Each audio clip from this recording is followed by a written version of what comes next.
Assalamualaikum warahmatullahi wabarakatuh. Pada kesempatan kali ini, saya memberikan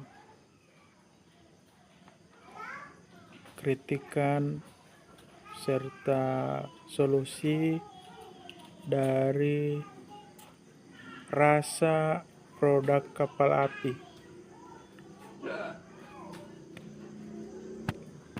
Memang dari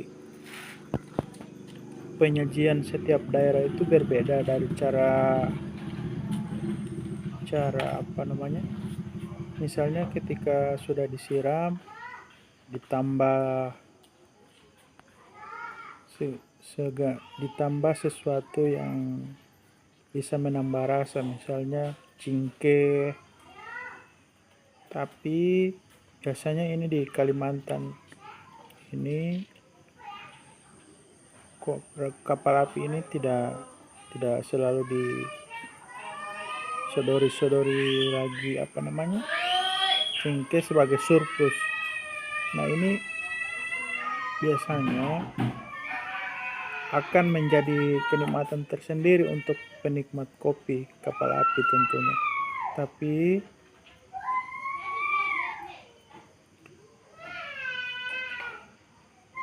bagaimana kita itu bisa menyajikan rasa kopi yang sederhana, asli, tanpa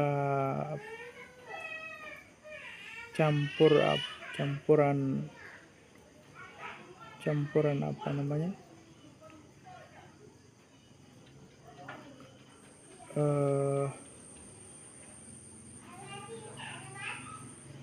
resapan teknologi baru yang diadukan ke berbagai rasa, misalnya penambahan pH dan sebagainya. Tapi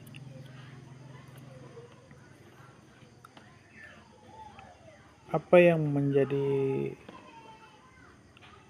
kekurangannya itu rata-rata setelah ditanya ke beberapa konstituen, mereka mengatakan bahwa kopi kapal api itu hanya paling nikmat itu dinikmati saat pagi hari, dan paling banyak sih di puncak pegunungan setelah melakukan hiking.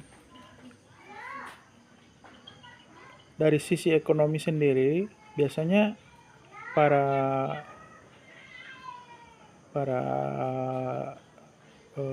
pendaki gunung memilih untuk berbelanja di toko-toko swalayan. Biasanya ini menjadi tolak ukur juga kepada kita, karena ada kekurangan lain dari berbelanja di swalayan, yaitu kita ketika masuk selalu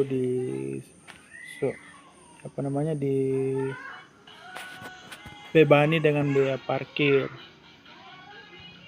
Kalau bedanya kita berbelanja di, misalnya, memanfaatkan multiplier efek di pedesaan, contohnya warung-warung kecil, ini akan memberikan dampak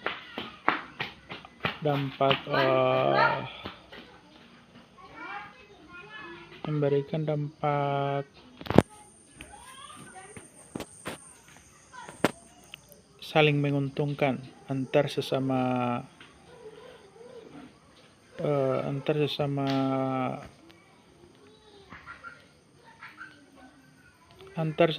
pengusaha kecil. Karena biasanya pengusaha kecil itu tidak didukung oleh katakanlah pengusaha sembilan naga yang memegang kekuasaan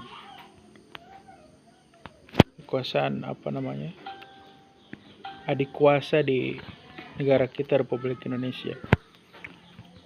Bagaimana caranya agar menyatukan keduanya? Karena UMKM ini rata-rata punya siup itu yang menjadi landasan dan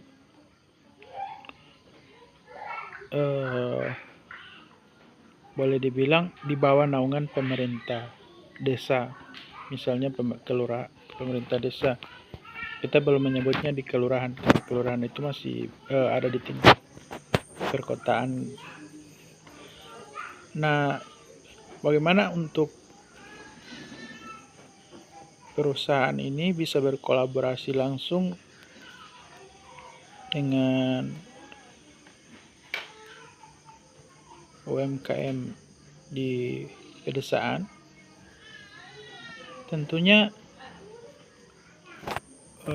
kita sudah mengenal sekarang tuh program Tapera. Nah,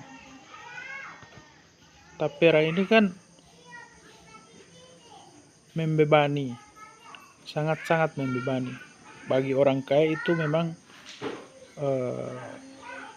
ini murah, tapi kan untuk menemukan orang-orang yang katakanlah memberi makan semut anak-anak yatim, orang susah, apalagi anak-anak yang suka membeli snack, kopi, dan sebagainya. Nah, ini bisa diganti dengan misalnya katakanlah TNI kan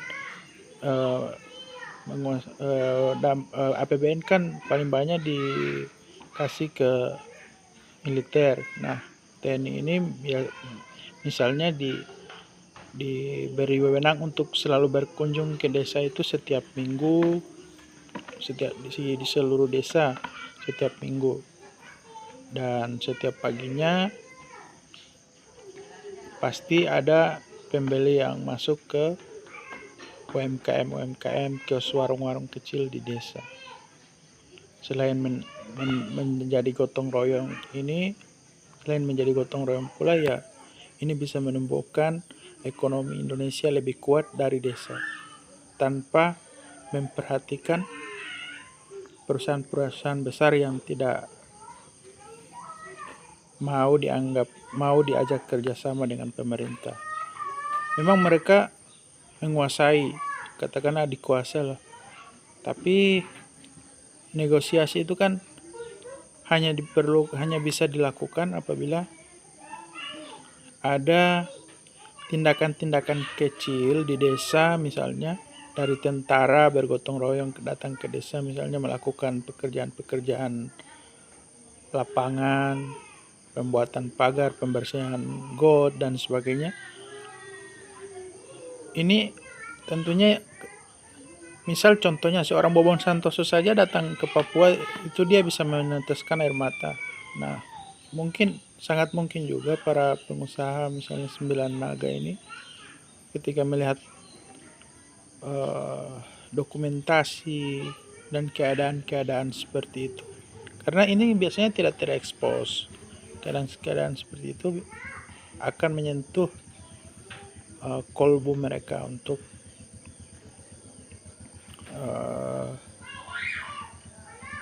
bagaimana supaya menyentuh kolbu mereka untuk bergabung dengan memakmurkan masyarakat desa paling utama.